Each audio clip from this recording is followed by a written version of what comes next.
నమస్తే. Welcome to Andhra Prabha. నేను వంశీ. ఈరోజు మనతో పాటు మనం ఎక్కువ చూస్తా ఉంటాం నేరాలు, ఘోరాలు. ఎక్కువగా సైబర్ నేరాలు ఎలా జరుగుతా ఉంటాయి. మెయిల్స్ ద్వారా లేకపోతే ఒక లింక్ ద్వారా చాలా డబ్బులు కోల్పోతూ ఉంటారు. సో, దాంట్లో ఎక్స్‌పర్ట్ వచ్చారు ఈరోజు నిశాంత్ గారు. అన్న నమస్తే అన్న. నమస్తే. అన్న ఇప్పుడు మనం చూస్తా ఉన్నాం సమాజంలో అంటే మనం రెగ్యులర్‌గా చూసేయి ఎక్కువ, కనపడనియి ఎక్కువ ఉంటాయి. చూసేదానికంటే కనపడేయి ఎక్కువ ఉన్నాయి. సో, దాంట్లో ఎక్కువ చూసుకుంటే సైబర్, డార్క్ వెబ్ అని రకరకాలుగా వస్తా ఉంటాయి. అసలు దీంట్లో సైబర్ సెక్యూరిటీ అంటే అసలు పూర్తి వివరాలు చెప్తారా ఫస్ట్ లైన్‌లో? సైబర్ సెక్యూరిటీ అంటే ఏం లేదండి. మీరిప్పుడు ఫోన్స్ వాడుతున్నారు, హ్మ్. కంప్యూటర్స్ వాడుతున్నారు, హ్మ్. వైఫై వాడుతున్నారు. హ్మ్. Anything related to electronics. Yeah! అంటే ఇంటర్నెట్ కనెక్ట్ అయ్యేది హ్మ్. ఏదైనా కావచ్చు. హ్మ్. దాన్ని ప్రొటెక్ట్ చేయడమే సైబర్ సెక్యూరిటీ అంటారు. అది హ్మ్. అవి హ్యాక్ అవ్వకుండా కాపాడడం, హ్మ్. అందులో డేటా లీక్ అవ్వకుండా కాపాడడం హ్మ్. దీన్నే సైబర్ సెక్యూరిటీ అంటారు. One okay. లైన్‌లో. ఓకే. అంటే ఎలా లీకేజ్ డేటా అనేది మనంత సెక్యూరిటీగా పెట్టుకుంటాం మనం. ఎలా లీక్ అయితది సాధారణంగా? అంటే అందులో రకరకాల అటాక్స్ ఉంటాయి. హ్మ్. చిన్నగా ఫస్ట్ అంటే మేజర్‌గా ఎక్కువ ఏం అటాక్స్ జరుగుతున్నాయో అది మీకు ఇస్తాను ఎగ్జాంపుల్. హ్మ్. ఫిషింగ్ అటాక్ అంటారు. హ్మ్. వరల్డ్ వైడ్ ఎక్కువగా జరిగే అటాక్స్ ఫిషింగ్ అటాక్స్. హ్మ్. అంటే మీరున్నారు.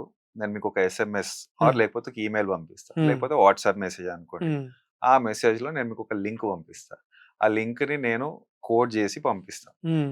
ఈ లింక్ క్లిక్ చేయండి. ఈ లింక్ క్లిక్ చేస్తే మీకు ఈ డబ్బులొస్తాయి. హ్మ్. లేదంటే మీ బ్యాంక్ అకౌంట్ పాస్వర్డ్ మార్చుకోండి. లేకపోతే మీ బ్యాంక్ అకౌంట్ బ్లాక్ అయిపోతది. హ్మ్. సో, ఇలాంటి మెసేజెస్ ఏమన్నా అంటే మీరు ఏ మెసేజ్ పంపితే మీరు అట్రాక్ట్ అవుతారో ఓకే. అలాంటి మెసేజ్ ఒక డ్రాఫ్ట్ చేసి హ్మ్. అందులో నేను ఒక లింక్ ఇన్సర్ట్ చేసి పంపిస్తాను. హ్మ్. ఆ లింక్ మీరు ఆ మెసేజ్ చూసి ఆ లింక్ క్లిక్ చేశారనుకోండి. ఆ లింక్ క్లిక్ చేయగానే నేను క్రియేట్ చేసిన సైట్ లేకపోతే నేను క్రియేట్ చేసిన వెబ్ పేజ్ ఓపెన్ అవుతది. హ్మ్.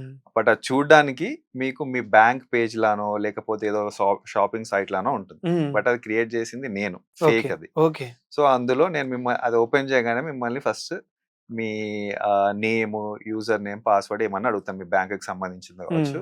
ఏదో లేకపోతే నేను దేన్ని టార్గెట్ చేస్తున్నానో దానికి సంబంధించింది కావచ్చు. హ్మ్. సో, మీరు ఆ సైట్ నిజమే అని నమ్మేసి అందులో ఆ డీటెయిల్స్ అన్నీ ఇచ్చేస్తారు. హ్మ్. ఆ డీటెయిల్స్ అన్నీ బ్యాక్ ఎండ్‌లో నాకొస్తాయి. హ్మ్.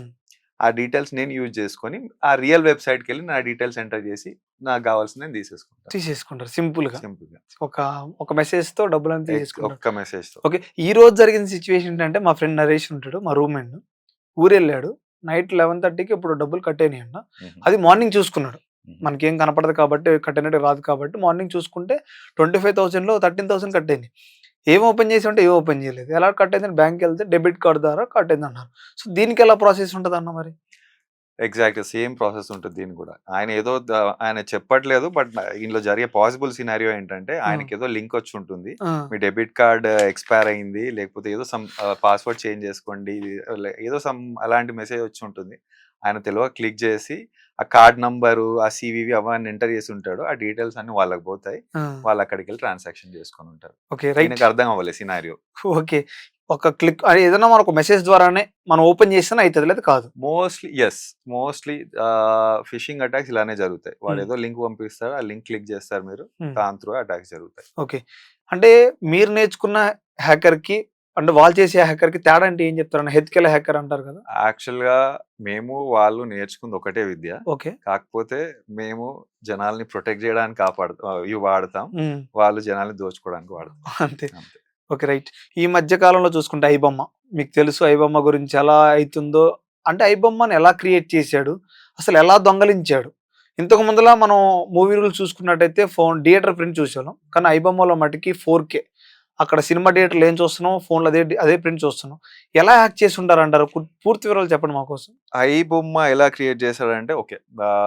బేసిక్‌గా మీరిప్పుడన్నట్టు 4K క్లారిటీ అవి ఇవి హ్మ్. వస్తున్నాయంటే వాడు ఆపరేట్ చేసిన విధానం దేర్ ఆర్ మల్టిపుల్ వేస్ హ్మ్. యాక్చువల్‌గా చెప్పాలి అంటే ఆహ్, ఈవెన్ ప్రొడక్షన్ హౌసెస్ ఏవైతే ఉంటాయో వాళ్ళ సర్వర్స్ హ్యాక్ చేయడం. హ్మ్. సర్వర్స్ హ్యాక్ చేసినప్పుడు వాడికి కంప్లీట్ అంటే 4K ప్రింటే కావచ్చు ఆర్ 1080 ప్రింటే కావచ్చు. అందులో వాళ్ళ దగ్గర ఫుల్ క్లారిటీ ప్రింట్ ఎట్లుంటుందో ఆ క్లారిటీ ప్రింట్ వీనికొస్తది. ఓకే. హ్యాక్ చేయొచ్చన్నా అంత చేయొచ్చు. అంటే లక్షల ఎనీథింగ్ కోట్లు పెట్టి సినిమా తీస్తా ఉంటారు. చేస్తారు. బట్ అప్పుడప్పుడు చిన్న చిన్న నెగ్లిజెన్స్ వల్ల గూడా మిస్టేక్స్ జరుగుతాయి. Even okay. పెద్ద పెద్ద కంపెనీస్‌లో గూడా హ్మ్. హ్యాకింగ్ అవుతుంది. ఓకే. ఏదో ఎక్కడో ఒక మిస్‌కన్ఫిగరేషన్, చిన్న మిస్టేక్ హ్మ్. లేకపోతే వాళ్ళ సెక్యూరిటీ సిస్టమ్ అప్డేట్ చేయకపోవడం రెగ్యులర్‌లీ. హ్మ్. ఎక్కడో చిన్న లూప్ హోల్ దొరికినా హ్యాక్ చేయొచ్చు. ఉమ్, మీరు అన్నట్టు ఇప్పుడు ఆ హై క్లారిటీ అయితే పాసిబుల్లీ ఇంతే సర్వర్స్ హ్యాక్ చేయడం వల్లనే. ఉమ్, ఇంకా అదర్ వేస్ ఆఫ్ ఆపరేషన్స్ వాడు ఏమున్నాయంటే థియేటర్స్ లో మనుషుల్ని పెట్టి రికార్డ్ చేయించడం, ఉమ్, అదే అదర్ వేస్. ఉమ్. మీరు అన్నట్టయితే క్లారిటీ రావాలంటే మాత్రం సర్వర్స్ హ్యాక్ చేయడమే.